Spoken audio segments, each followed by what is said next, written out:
going on, everyone? It's Broke Genius. Just want to talk about 4 topics that pull the purse strings of people's, emotions. One of the topics is, I have to say, the most controversial topic is high value men. And for some reason, it just really hurts people that don't even make the first cut of the first list as far as just being monetarily high value. Meaning you earn 100,000 plus a year and have a track record of earning that for a particular period of time, several years or multiple years, basically.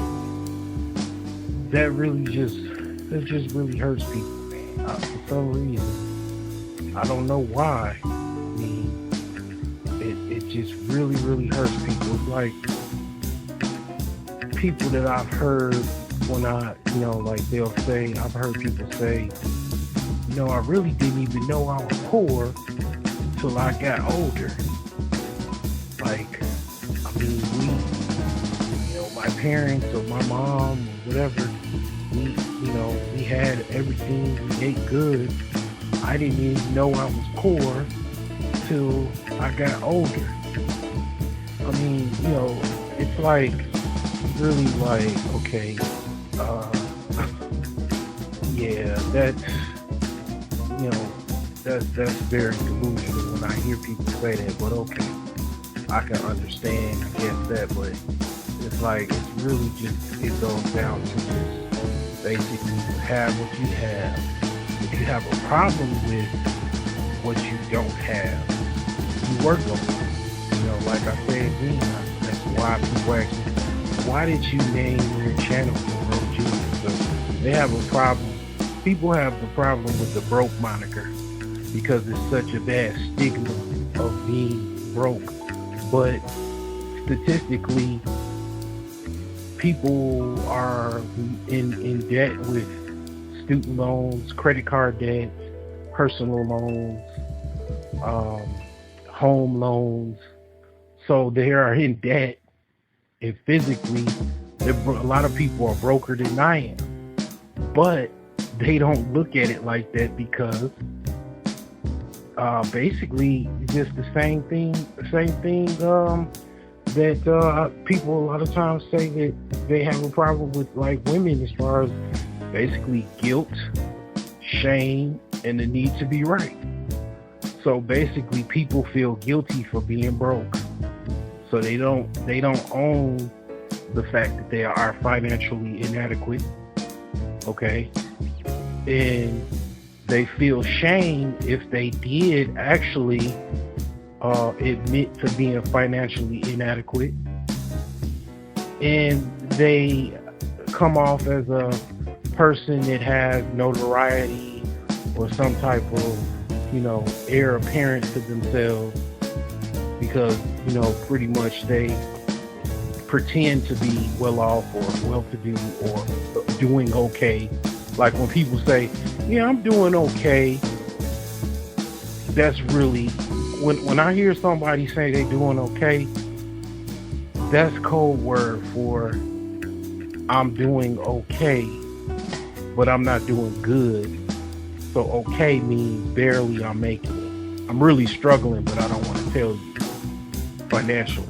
I'm really financially struggling, but I don't want to tell you. That's what we're doing okay. Or another term that when somebody tells you this, like, you really need to pay attention to words, because words are very powerful. They'll also say, we're getting by. We're getting by all right. We're getting by. That's code word for I'm really struggling. I'm one paycheck away from having a heart attack. I don't have any adequate health insurance. I'm pretty much struggling. But you wouldn't know it because, people just, and I get it. I get it. People just don't want to admit the fact that they're broke and admit to them actually being financially inadequate. And I challenge anyone. I'm in one chapter left of writing my book. I was 2 chapters. I got 1 chapter. I'll probably be done with this book probably in my actual nuptial month or whatever, or my birth month. I will be probably done with it by this month, hopefully. If not weeks from now. But the basics of what I'm saying is that when you put someone, because what I mentioned as far as tips and advice in my book, if you basically take people's assets and their liabilities and you minus the liabilities over their assets, they're in debt. But like I say, people have friends, people have people that they know, people know people at work. They don't let them know. They don't tell them that they're in debt. Okay, they don't go in explicitly just center, down, cut right down to the center and say, yeah, I'm financially strapped. I'm financially inadequate. So these same types of people, they have a problem with the concept of high value because they're poor. You either rich or poor. I really don't believe in middle class. I don't talk about middle class that much. Unfortunately, I believe it's just a difference. It's just a difference between being middle class or middle of the road. It's just how far can you go without, you lost your job tomorrow, and or whatever source of income you have, how long can you go with your current savings or your current wealth to pay your cost of living expenses without basically being down to zero, without unemployment, without any type of insurance or anything? How far can you go? Because being middle class just means typically you might have a week to maybe a couple months of actual savings to cover if you lost your source of income. And that's just too close to being middle class is too close to zero. Okay, I think of things as being either rich or poor or wealthy. And most people, like I say, middle class people is code for, and that's another thing. It's 3 things. So someone say, I'm doing okay, or we get by, or even another third thing is that if someone says they're middle class, they just telling on themselves, and it's nothing bad about it. Like I say, the thing about it is own your faults. It all goes back to owning your faults. It is what it is. It's no big thing. We all die, and we can't take none of this stuff with us. That's why we are supposed to leave something for our children. And that's the last chapter of my book, Legacy and Closing Statements. So, my book, The Millionaire Savings Plan, that is the last chapter. But I get it. Sometimes people are not always, even myself, I might not get to the point where I actually look into my account or look wherever my money is, and I have $1 million looking back at me, or $100,000, whatever the case may be. I get it. I understand. I accept that risk. I mean, but at the same time, I'm not gonna like cattail around my financial inadequacy. I'm gonna work on them. I'm gonna own them, and I'm gonna deal with them. and people have problems with this concept.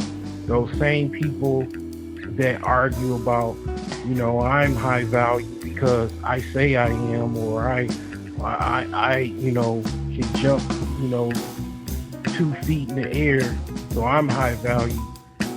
They're just telling on themselves. They're basically saying I'm financially inadequate, and I really have a problem with actually talking about this type of concept because I'm really broke. I'm really telling people that I should, people have. It's funny thing about YouTube is like people make these monikers, right? So like even rappers, I think I found out last week what YBN stands for. It stands for Young Boss Nigga. Young Boss Nigga. So it's like, okay, so you got a lot of different rappers with that YBN concept. It's the same thing with YouTube. You have people that have these same like monikers or whatever. I'm the only brave person. I think it's one other channel that has the broke title or whatever, but I'm the only person that's brave enough to own the actual fact, to work on myself or whatever, to own the fact that I'm actually financially inadequate and I'm working on it to not front a cap for people. Because like I say, the stats prove most people are financially inadequate and broke. So it should be a lot more people than myself that have the broke in their title, in their channel name. And I don't care about the whole, money. People say money isn't everything. That's another. You can add that to the list of when people say that money isn't everything. Yet when you die, you didn't have any insurance because you having drinks at the club every night, celebrating failure, and now they gotta pass the plate. They gotta pass the hat because you couldn't afford really the cost of living, and it's so bad that you can't afford to die, and it's really sad. And you gotta depend on GoFundMes and passing the hat around. I didn't make this society up, okay? I don't necessarily like it. I'm a responsible, I look at myself as a responsible, eco-friendly capitalist. I don't believe in making money and damaging the environment or damaging people. But at the same time, I didn't make this system up. This system was here way before my grandparents was here, before I was here. This is the system that it is. So it ain't like you gotta attack me or anybody else because they telling you the truth. It is what it is, So that's pretty much, like people gonna tell you they basically broke.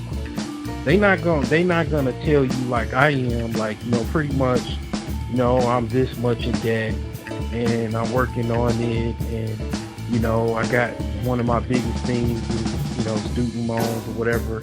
They're not gonna brave enough. They're not, some people are, but they're not, people are not really brave enough to tell you basically, yeah man, I'm with you bro, I'm broke. I'm just as broke, if not I'm broker than you are. They just have this fictitious idea of society just pretending that they're fine. This is all in books. People are broke. This is in the Rich Dad. It's in the Rich Dad Poor Dad, but it's also in the Millionaire Next Door. I don't know why I keep saying that one book, but it's in the Millionaire Next Door, and people pretend to actually be rich or pretend to be well off, when they're actually broke. And they have to file bankruptcy. I saw something on CNBC 3 days ago. There's record bankruptcy filings now because people are literally broke because of, whatever the case may be, including COVID-19. And all of this I've talked about in my projections, so, you could just add that to it. But yeah, people have a problem with this concept of high value because they don't want to have to deal with the problem that they're not really truly high value as far as financially. Yeah, I get it. You take away money, who are you as a person and what do you know how to actually do? I get it, I understand that. But monetarily, like I said in my other video that I just did a couple days ago, just today, it's pretty much what you have as far as, do you have the money to actually buy that $300,000, $500,000 house? You don't have it, guess what? You can't get it. Does that make you a bad person? No. It's just you don't have the particular type of money to get that house. So if you don't have a net worth of $100,000+ plus consistent income of $100,000, you typically are not in that category of financially being high value. Okay, in the story. You can't get into Harvard either. You can't get into Yale. You can't get into Princeton. You can't be a doctor because you didn't do 8 years of college and med school. So, you understand there's qualifications to doing certain things. So I don't know why people have a problem with that, but they do. The second thing people have arguments with, and it's a hot-blooded emotional issue, is game. The idea of game, like basically courting and mating with women, okay, or even marriages or relationships with women, and men and women, right? So the thing is, people like talking about they don't need game, or game it shouldn't be talked about. People was harping on that a couple weeks ago. Here's the thing with that. You do need game. You know why you need game? It's because the women that if you're dealing with, unless you're going to get you a sex doll, unless you're going to just be an incel for the rest of your life or a month, you're going to need game. Just on the fact of the matter is, a lot of women have game. Women teach women, women learn from men, women read books on how to basically get a man or get what they want out of a man. And you going to fall victim to it, because if you don't have any game for yourself, or you can't peep game, basically, you gonna get got. It's just, and not only that, you will have a problem most likely trying to get women. I'm not gonna go into detail about that, because, the thing about it is I really don't talk too much about women and stuff like that, because the thing about it is my situation as far as me, I'm focusing in on myself and my goals and my life goals, because it's just like the movie with Chris Rock, where he pretty much, his boss told him he was chasing a side chick that while he was married or whatever, and he was like, his boss said basically, many men have chased money and the only thing they probably have lost was a woman, but the men that chase women have lost not only money, but they lost the woman and everything else. So it's like that. Like, I'm trying to live my life like the ending of Trading Places. Okay, movie Trading Places with Dan Aykroyd and Eddie Murphy. I'm not worried about the women, because to be honest with you, for me, this is just me personally, women really have never really been a problem as far as like one of my biggest problems. My biggest problems have been financially related or health related. Hasn't been women. Has been black women. Has been any type of women. White women. No women. I mean, it's just there hasn't been the biggest issue like money had, the inadequacy of having money or my financial inadequacies has been more of an issue than women. So I really don't focus in on it. I used to. I went through the whole red pill rage, and I mean, I'm divorced. I mean, so I've dealt with bad relationships. I've, dealt with like harping and focusing on women, and I'll tell you, a guy that's out there is trying to, really focus too much on women. It's the law of attraction. Don't focus on them. I mean, a lot of times women really don't. They want a guy that really kind of don't really give a fuck. And the way to not give a fuck is really just not give a fuck. Focus on what you like doing. Do it. Focus on what you need to do, your responsibilities. Guess what?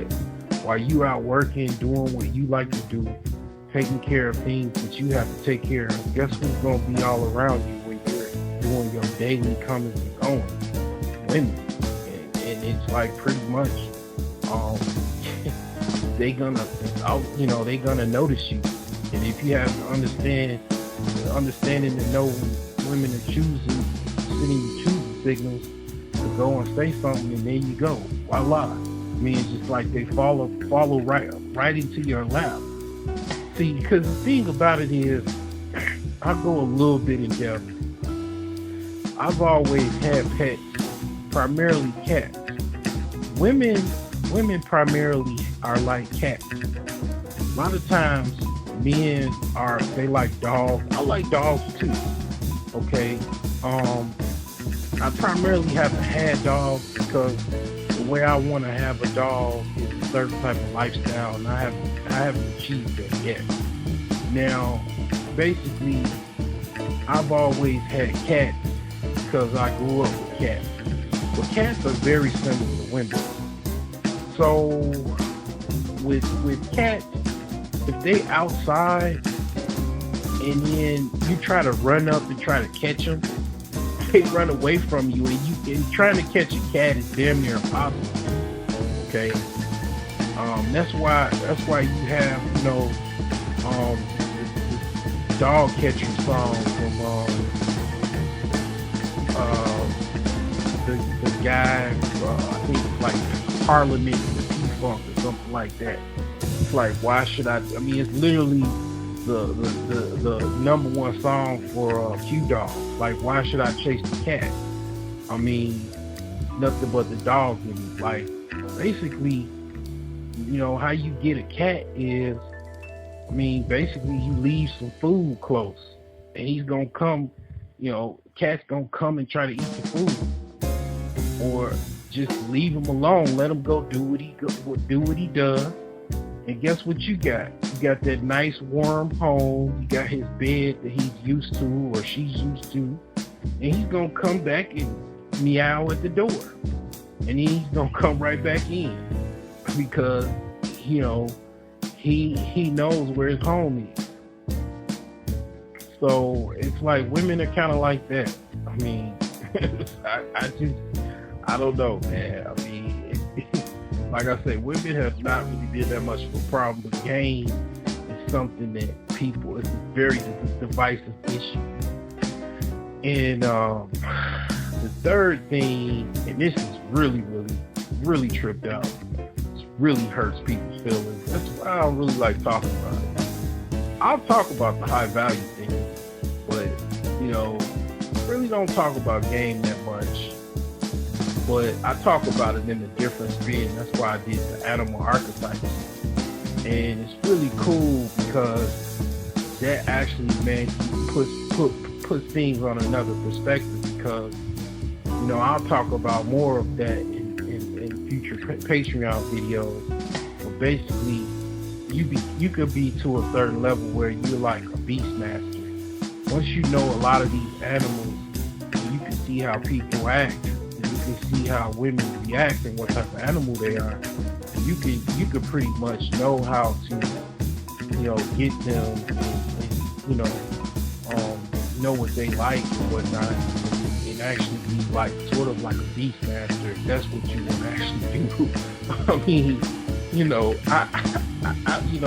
I'm kind of older, so I'm kind of like a little settled a little bit, but I like certain things or whatever, but I ain't getting too much into my personal life. But I mean, I got that's my opinion on things as far as the animal archetypes. All you gotta do is watch those videos, you'll get it. But again, issue. The third thing, like I said, is this really bothers me. The alpha beta debate. So I just did a video, and over the weekend, and I dropped it, and it was basically a particular lexicon that I brought out, that I put out, and as far as I called it Alpha and Beta Master. So that is something that I came up with the idea, and it's on my video list, and it's basically, the idea came about to explain these high-level beta males, basically, and how they're over the hierarchy of other alpha males. And a lot of people, very smart people, I went on somebody, thank God, I ain't gonna mention their names, they know who they are. And, basically, it was kind of like, it was a positive situation, but it was pretty much kind of like an epic failure at the same time, because, these people were like, basically, I could have said the sky was blue and they would have challenged it. And then, like I said, I mean, some people, I've said this before, some people, you just kind of got to stay away from certain people. Just, listen to people's channels, but don't hop on the panel, because some people just don't like you. They don't like anybody. Just like there's bitter women, there's bitter men that they just unhappy with everything. They won't challenge certain people that they look up to, but they'll challenge anybody else because they're just bitter. Everything is bitter. If you really dissect them, the way they sound and everything like that, it's really, really bitter, right? So you just really kind of got to stay away from certain people, emotional people and very bitter people, bitter women, bitter men. Just kind of got to stay away from them, because some people have unresolved issues. They haven't figured out how to work it out, and they just have just sour grapes, right? So it's just, the situation was just like, well, it's just arguments and stuff like that. But what I told them was basically watch people start to use this concept, because that's what people do. Like, people talked about, they talked about, like, you see some of the inventors that have invented things in the past. They told these people they absolutely crazy, but they later, years upon years or even decades, if not centuries later, they put these people on a pedestal. They call them geniuses. They build schools about them. People write books about these people.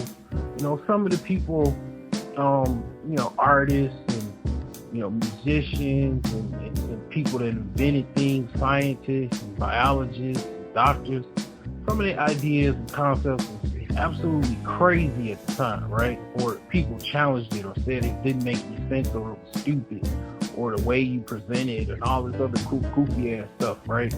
But the concept still grew wings, it still created it grew vines, and it basically people start using it, right?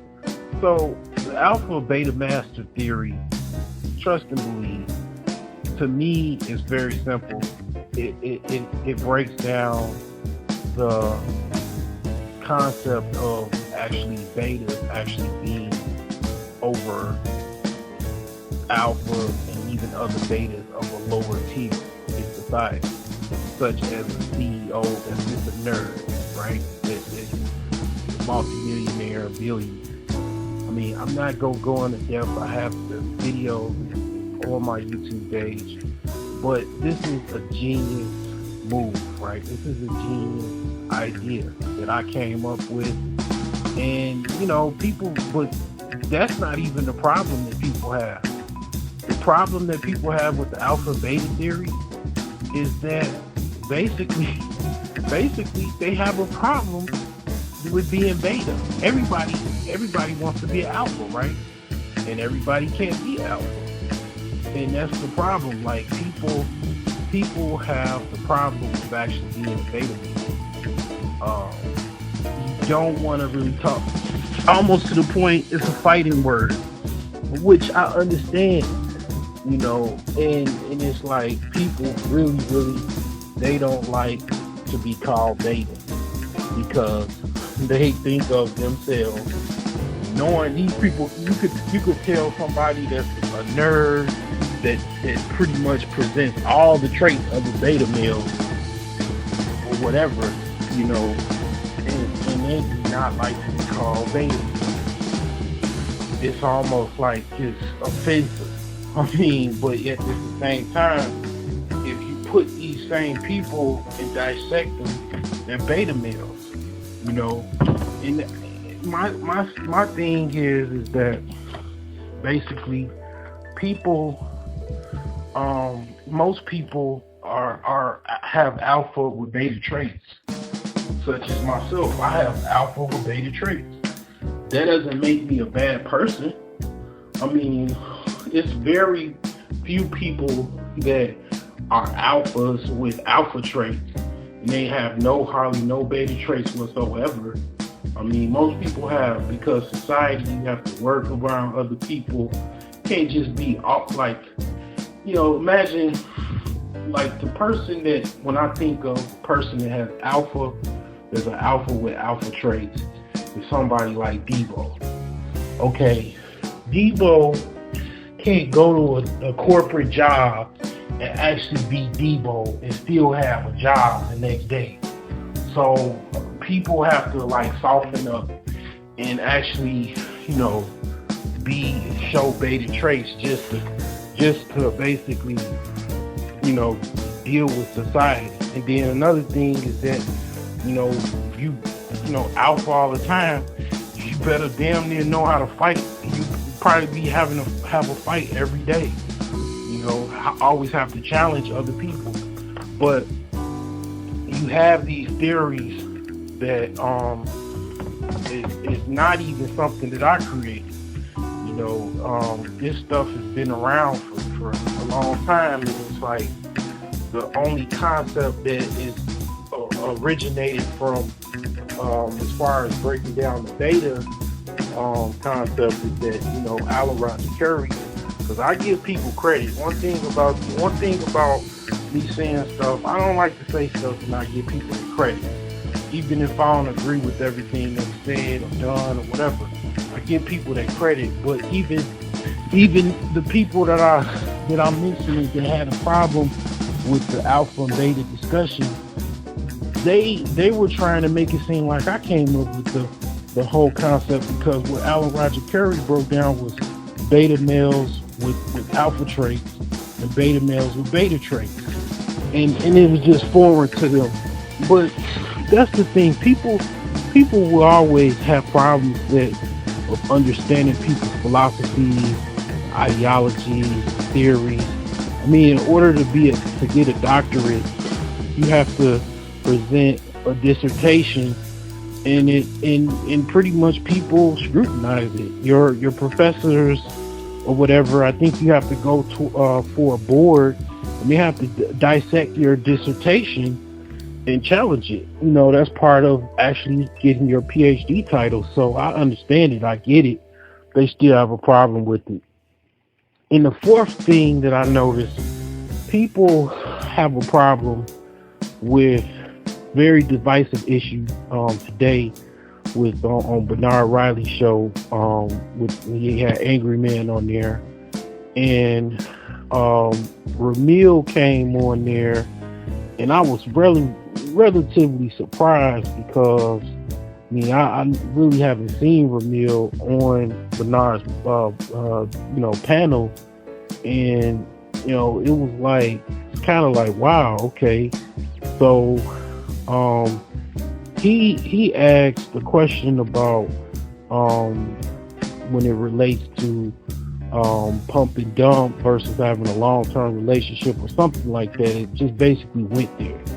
I don't really remember how it started, but it basically went there. And things got real heated to a point where yelling and screaming and stuff like that. But it's like pretty much the debate is casual sex, short-term casual sex versus a long-term relationship. And it's like basically when you say long-term relationship, it's either marriage or just long-term relationship, just shacking up and you have kids or you don't have kids, whatever. But it's basically monogamy versus polygamy, really, if you want to go really deep into it, because casual sex typically it's quasi-polygamous, so it's really the polygamous versus monogamy debate, and it's very divisive. And my thing with it is basically people gonna do what they're gonna do. People are having sex. You got people that are in long-term relationships and they still on the side have secretive pump and dump relationships with women, and then you see it on World Star. Every week you see something like that on World Star. The girlfriend or the wife beats up the husband, or worse, such as someone's wife. I said. Notice how I said Freudian flipped, and I said husband, because a lot of these women that people marry, that the men marry, are husbands. The wives act like husbands. They wear the pants in a relationship, but that's a whole nother topic for another day. But yeah, it's a case where a woman ran over her husband. I believe he survived, but basically, she caught wind that he was cheating. And I saw just today, a woman went crazy and crashed the car because she found out her boyfriend was cheating on her. So it's just all of this crazy stuff, because goes down to, like, basically you got a lot of guys that's in long-term relationships, but they want another woman on the side, and they're gonna get another woman on the side. The chick, the woman finds out about it and she gets upset.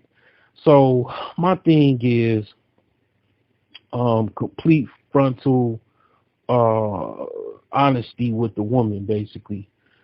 Tell her what you want. To put myself out there, basically, I tell people that I'm polygamous.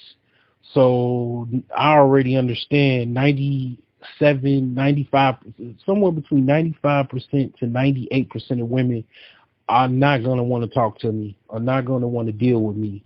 So I'm going to really have